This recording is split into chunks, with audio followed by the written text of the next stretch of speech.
This is Marcus Whitney's audio universe. Like, you gotta do the work. You gotta show up and just do the work.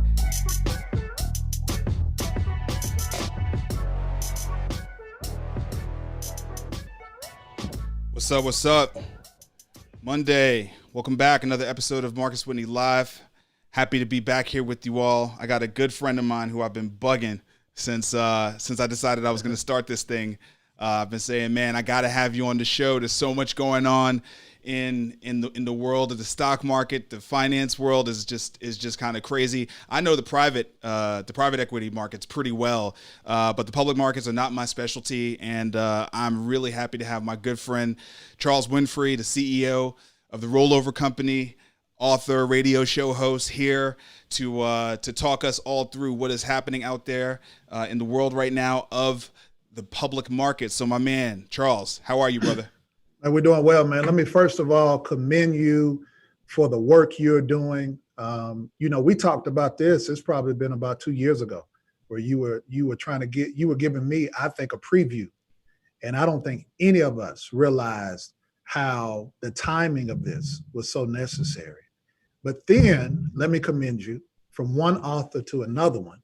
Congratulations on your book, man. Listen, for those who are watching and those who are listening, if you have not downloaded your free chapter, do it now. I will have to say, man, you are kind of teasing us a little bit because you're so wrapped up in the chapter one. I'm like, okay, I'm ready for the book. But no, seriously, create and orchestrate for such a time as this, man. I know the time that goes into it. I know your heart that you put into it. I'm working on my third one, but it's something about that first one, that baby. That's the one. And so, man, I know it's going to do well. We're already claiming bestseller, and I'm looking forward to it.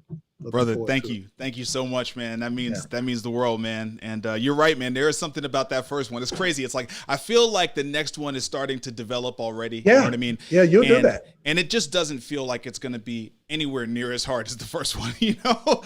It's like, because the first one, you are transforming into an author. Once you're an author, you're an author. That's it, right? But that first process of becoming an author is something different. We found our literature the other day. This is our 7th year that the first book was released. Wow. But it was a 48 month process. Okay. So started around 2010 to go to 2013, and then, like you said, it's done.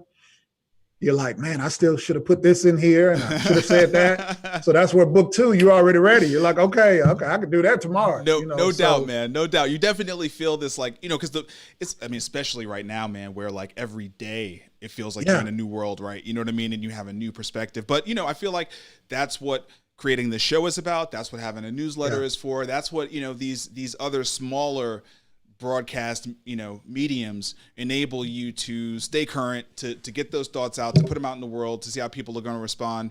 I did that this morning, with regard to the healthcare industry, and we'll see how that goes. But man, look, we are here to get a download on the stock market. Now, I've been I've been keeping my distance from it, right? Because once the circuit breakers started going off on a regular basis, man, I just sort of said, okay, look, I was never great at the stock market. I was kind of a mutual fund, IRA kind of guy. And then most of my energy has gone into the private markets, right? Either through ventures I've started myself or through the venture fund that I co-own. I don't have a ton of expertise or background in the market. So you and I were talking a lot when things were really, really popping off. And I was trying to give you my perspective on the healthcare side of things, you know what I mean? Trying to say, hey, look, this is what I'm seeing in terms of the way that the pandemic is impacting healthcare and what I think that means for the markets. And you were giving me what you were seeing from the investment side, from the investment professional side of things. We look now, I'm starting to get messages in my private, group chats and stuff like that about American Airlines is back up and this is back up. And to be fair, like, I also can say I am seeing, real things rebound, right? Yes. I'm seeing it in our community, but I'm also hearing it from the healthcare industry. I'm seeing, the return to procedures is happening faster than people thought. And we're just kind of, reopening now. There is still, danger out there, no question. We're over 110,000 deaths from COVID-19 at this point. But what are you seeing right now? What's your perspective on what's going on out there right now? Well, so I thought about you. Let me tell you what happened. So last week I had to take my daughter to therapy. And so we were there. My wife's been going, but she had a conflict. So I stepped in. Marcus, the office was full. And I thought about you because when we think about selective type of procedures and how those have been on hold, right? It's almost like the moment the offices were open, everyone rescheduled or they booked. And so this was my first time being at a hospital post the entrance of COVID. Yep. So that was a new experience for me. Yep. Okay. But even as we were traveling there, I saw more traffic on the roads. And so you're right, this opening back up, we see that. Yeah. How is that correlating to the markets? I think it's right in line. I think now that we are starting to see employers who are in a position where they have received PPP funding. Many of them have said, okay, we know we won't be back at 100% capacity, but maybe we could go ahead and bring some of our workforce back. Okay. Many of my clients, many who may have been furloughed, many who were told probably July, right? You may come back. Some of them already received those calls. Wow.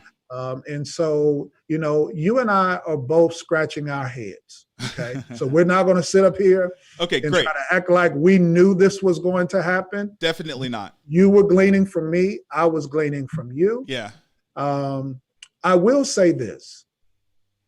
Those of us who have any understanding of the markets, those of us who understand what has been going on behind the scenes, I'm reminded of a quote that I read last week from one author who said, if I pumped $2.5 trillion into the economy just like that, I could have a V-shaped recovery instantly. Right. And I think that's what we are seeing. We are seeing the effect of the 2.5 trillion so far, but also the expectation of more coming. Yeah. And so you and I have had lengthy conversations. Many are on one side of the V-shaped recovery. Yep. I'm still on the side of W. We cannot ignore how many people are still unemployed. We cannot ignore how many industries will not be the same. Yep. And so, we understand the ebbs and flows of the market. Yep. And I just believe that we are still in uncertain times. And so, again, you're right. Airlines, hospitality, we're starting to see those improve as well.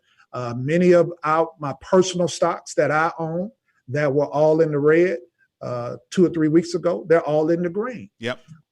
But again, there's a difference between investing and trading.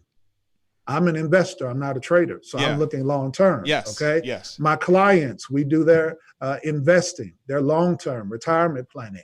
And so we're looking at it and saying, okay, yes, we understand, but we're not being deceived. You and I have a just common sense, but we also just have that intuition that says, no, I know things that have been closed are glad they're reopening. Yeah, right. But we know for a fact that they're not where they're supposed to be. And right. It will be a while. Yes. You hear many who are saying it'll be 21. It may be 22. Yes. So we all have to still have that long-term perspective and mindset. So that's where we are in the market. Well, that actually makes me feel better. Okay. It's like, it's one thing when you're in a particular place and we talked about the V versus the W, right? Yes. And in order to have a W, that there has to be, has to come back up, and then before it goes back down, right? And another dip. But for some reason, when you are in that phase where it's coming up, you start wondering, is it going to go back down? You know what I mean? Like you've already told yourself this is going to be a W, but still, when you're in that moment, even though you may be a long-term investor, not a trader, you're still like, am I missing something? Am I missing something about this? Right. So no, what we're not missing is that the markets are still manipulated by two emotions, the emotion of greed and the emotion of fear. Yeah. And so when we think about how the mental effect that the circuit breakers had, the mental effects that February 12th had, the mental effects that March the 9th had, when you start to see the market drop, Marcus, we had the fastest bear market that we've ever had. Okay, the fastest. Yep. From February 11th to March the 10th, we had the fastest bear market. So our emotion of fear kicked in. Yeah. Just like the circuit breaker kicked in, Yep. our emotion of fear kicked in. Yep. But the moment we saw any hope that it looked like it was turning around, right, that greed kicked back in. Right. And that's what we're vacillating between. Yeah. And we know the media doesn't help, because on one end, we need to balance so much of the negative that we hear right now with some positive. Okay. Oh, the NASDAQ has hit new levels. S&P has hit new levels. So that's what we also have to remember, what plays into that. Okay. You just brought up something I want to hang on for a second, right? Okay. Which is the media. Okay. And the role that the media is playing. What I have been really wrestling with personally is the complexity of this moment in time that we find ourselves in. Okay. Obviously the world is going through a tremendous moment as it pertains to a locked in, laser focused like solidarity around the need for reform in policing and the need to acknowledge the systematic racism that has plagued our global society. I mean, we've been talking a lot about America, but we're now seeing Paris, and we're seeing London, and we're seeing Rome, right? Denmark, right? Yes. And people are starting to realize, it really hasn't been great for Black people anywhere in the world. Okay, right? No. But I want to talk about the media and the fact that it's how do you, as a financial professional, how do you look at the media in a moment like this, right? Where, yes, COVID-19 stats have been going down, but our activity has been going up, and we know the math, and we know sort of 12-day incubation periods, and we also know that it's getting warmer, so that could have an impact on lowering the transmission. And basically, we're in this phase where we have so much uncertainty. Yes. I wouldn't want to take one bit of energy away from what's happening with the Black Lives Matter movement. You know what I mean? I wouldn't want to do that at all. It does feel like there's this other storyline that's like bubbling under the surface that is full of uncertainty that we don't know much about, and it feels like the hope that's manifesting in the stock market is pushing that narrative even further down, and all it makes me feel is more uncertain. I don't feel more certain that I know it's going to be wrong. I just feel more uncertain about things. I just feel more like I just have to wait and see. You know what I mean? I can't get into a prediction game at this moment, but I need to be very thoughtful and very careful. That's kind of how I feel right now. Well, one of the things you and I, as students of media, this is another form of media that we're doing, right? That's right. For me, I've been advertising our business for 15 plus years.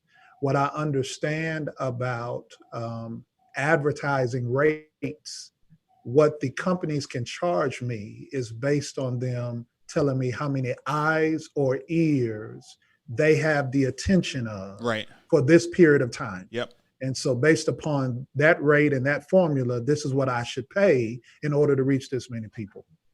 As we talk about how the media plays on both sides, whether it's the systemic racism that we are dealing with, that we've always dealt with, versus the economic side of a capitalistic society being the free markets, specifically the stock market,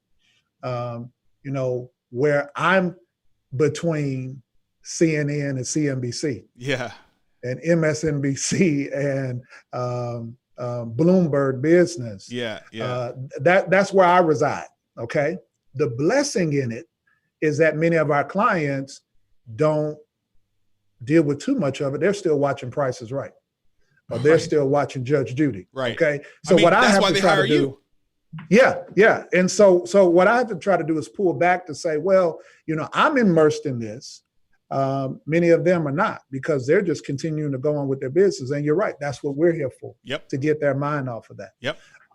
What I wrestle with the media, though, is, and you can help me with this, everything was about COVID until George Floyd.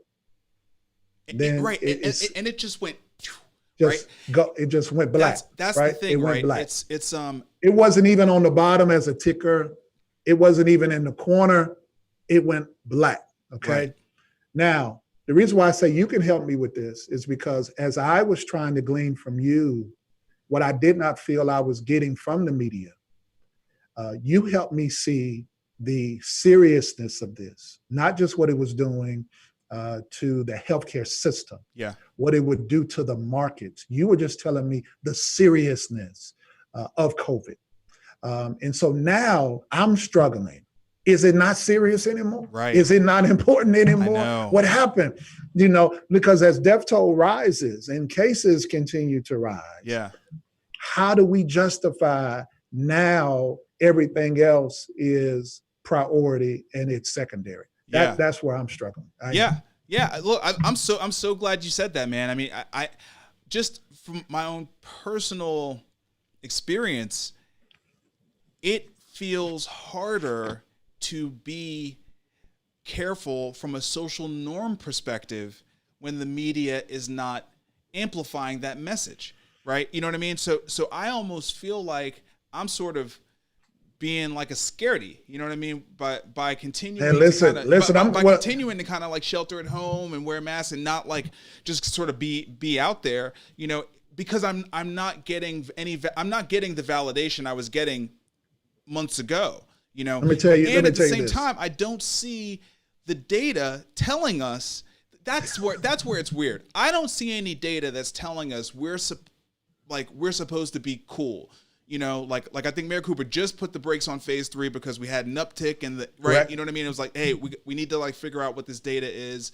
And I'm like, okay, that means like we're not clear to move to the next thing. But that's not the social norm, and that's not the energy.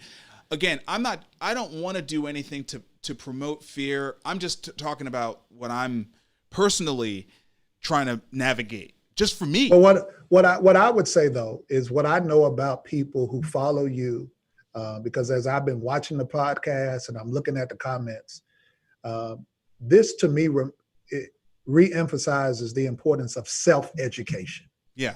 Because if we're looking for the media to be the only source, we have been reminded it's just what's the hot topic. That's totally what they're going to focus on. That's okay? Right. And so we are.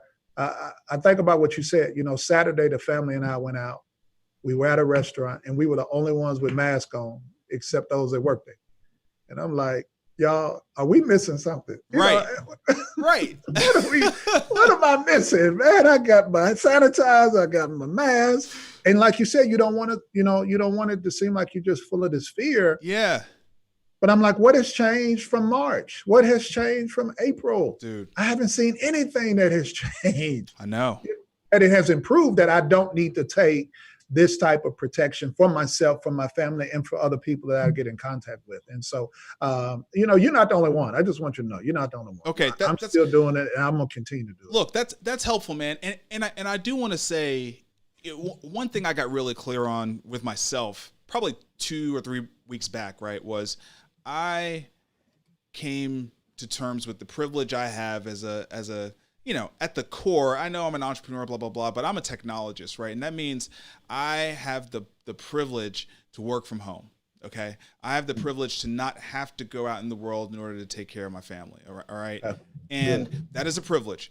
And I do is. not want to interfere with another person's ability to take care of themselves and their family, especially when, you know, the response that we've had from the government, it was what it was, right? You know what I mean? Like I don't have skin in the game. You know what I mean? So I'm not going to make any statements about it, because I don't have any skin in the game, but because I do want us to eventually return to a very strong economy, I get concerned about the second wave thing. That you know, that part worries me. Especially a second wave that we could have prevented. And I'm not saying like shut things down, but just like just like even wearing masks, right? As opposed to not wearing masks. Like if just that behavior would drop the transmission rate significantly, but allow us to continue to open and do things, you know, I just am like, man, I just wish we would do that. So Marcus, that's where we are here at our firm. Is when you speak about the uncertainty, that's the uncertainty that we have as well. That I remember when we were doing quarterly calls. So in April, we were touching base with everyone. Well, really beginning of March. Okay. No, in April. And so I told everyone then, I said, we got through the first quarter, but second quarter, we're going to exhale a little bit, but we're back to work. We're back to being focused. As we sit here in June, we did not see this type of recovery so far in the market. Right. And so that is where, as I'm approaching our next quarterly reviews in July, it's going to be interesting to see what the conversations are going to be. Yeah. Because I am anticipating that some clients are going to say, hey, we're back. So can we go back to the way we were? Yeah. Beginning of the year, end of the year last year. And so that's where I'm going to have to continue to provide that guidance to say, well, let's remember, you know, we still have a long-term outlook and perspective, but let's just look around us. It doesn't feel like it's back to normal. Let's not try to make this so deep. We don't have to go through a lot of formulas and statistics. Yeah. Let's just deal with just basic common sense and the senses that we have been given. Does this feel right to you? No, it doesn't feel right, because you're not back to the level that you were. Yeah. Okay. Yeah. You're still going out with masks. You're still being mindful of where you're going and how long you're out and taking extra precautions. Yeah. Now that will probably be our way of living from now until, but it's still so early. Yeah. And for us to have that feeling, and I think what you said about the media does play a part in that, because that's where we initially got the information. Yes. But now we're starting to say, well, they seem to be okay, so I guess everything is okay. Right. No, we cannot take that risk yet. We cannot. Man, all right, that was heavy. Before we get into talking about your book, which I want to. Okay. And we, you know, I told you these half hours go quick, man. We only got no problem. 7 or so minutes left. Is there anything you want to touch on just in terms of the events of the last 2 weeks, largely catalyzed by the murder of George Floyd, and now, you know, just peaceful protests happening all around the world, and actually resulting in change, right? Resulting in greater awareness, resulting in greater solidarity, resulting in real change that's happening in a way that I've never felt it in my entire life. Is there anything you just want to say about that, about how that is, you know, impacting you and your family and your work in this moment? Yeah, I posted this morning on my social media outlets that nothing should go back to normal. That normal wasn't working, and if we go back to the way things were, we will miss the lesson. I've had probably the hardest conversation that I've had to have with my children a week ago, where I had to give them a peek into an early reality that I thought maybe I could shelter them from for a little while longer. Yeah. And I thought long and hard about how to do it, what was going to be the best way. So really every Sunday we've kind of been having our own church, our own lessons. So we normally do that Sunday morning. Mm-hmm. We didn't have this discussion until Sunday night. That's how hard it was for me to be able to get to this point, but it was necessary. And so, you know, without getting into the particulars, I will say this is our civil rights moment. Okay. No Here question. we are in our 40s, right? We are 70s babies, Yep. but our parents and grandparents were part of that Jim Crow, part of that civil rights movement. Yep. So we were birthed out of that. But now what's going to be birthed out of this? Man, I know. I mean, No. just to think about the mindset of God, that who would have thought in 2020, Kobe Bryant, Ugh. tornadoes in Nashville, COVID-19, and Ahmaud Arbery, Breonna Taylor, George Floyd, and the list continues to grow. Yeah. But yet on the other side of that, Marcus, we now have the Democratic representatives in the Senate and the House that come on this morning and say, we want police reform. You know, so you never can really understand why. You can't. Yeah. But I am grateful for the small changes. To have 3 teenage young ladies be able to call a rally in a day's time speaks about the power of not just social media, but it speaks about the consciousness of a generation that, I guess I was kind of militant, right? But I wasn't doing anything like what these young girls did. Here in Nashville that made national news, right? It's amazing. And so it just speaks to the power of how when a change is going to come, there's really nothing you can do to stop it. No. And that's what I'm sensing right now. A change is coming. We have a long way to go, but I am grateful for in just a few days of what we've been able to see. That's a good sign. Absolutely. All right, with that, man, let's move into your book. So I'm excited. Well, first of all, I just love the name of your company, and I think it's brilliant because rollovers are so damn complicated. Yeah. I mean, and they don't have to be. I mean, they're so complicated. It's just like, why, right? So you was this your first or your second book, Rollover Mistakes? This was the second book. So the first book was 7 Secrets to Financial Success. Okay. But the idea for the second book really was birthed out of so many people who were coming to us after they had made mistakes. Yep. Because like you said, it can be a very difficult and challenging process. But I kept looking at it and I said, it doesn't have to be. Right. Like if it's done properly, it could really be a 15-minute transaction. Okay, so give the quick plug then. Rollover Mistakes Retirees Make. You can't see this, but the book is on the screen right now. Yeah, Rollover Mistakes Retirees Make was just a book that I put together of the 8 common mistakes over the last 20 plus years that I've seen pre-retirees and retirees make when they retire. And I was just trying to give them kind of really a roadmap to say, hey, before you cash in your retirement account, before you incur all these penalties, before you make the mistake, just read this book. And hopefully this will give you everything that you need to say, you know what? Didn't even think about that. Was scared to do this. Oh, don't have to do that. Now, the blessing about a market is not one person has done all 8, but consistently I do see about 2 or 3 things that people continue to do over and over. So it's been a lifesaver. Got an email this morning right before we got on. Someone who watched the webinar last week, read the book. They want to talk. And so what we wanted to accomplish, it has done that. And so we're grateful. That's amazing, man. And where can people get the book? They can get it on Amazon. They can go to our website, rollovercompany.com. They can get it for free. We'll send it out to them. Very good read. It's not long, only about 50 pages.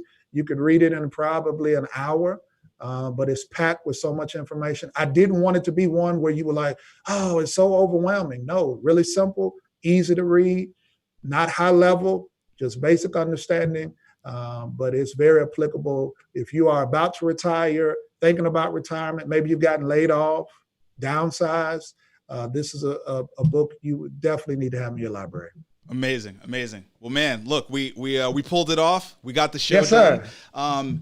I was telling my man Luke Stokes, who's kind of my blockchain guy last week, that I need to have him on regularly. I think the same is true for you, man. You know, this stock market roller coaster is not going away anytime soon. So, you know, I think you and I just need to make it a practice to kind of check in on a regular basis. I mean, we're friends, we talk anyway, but I just feel like we need to, you know, make sure at least every other month we bring you back on and just kind of touch base again, see where things are. Well, I would love to do it. It's necessary. Right now, people need just some comfort and some direction of where to go from here. And anything that we can do to help, we would appreciate it. Amazing.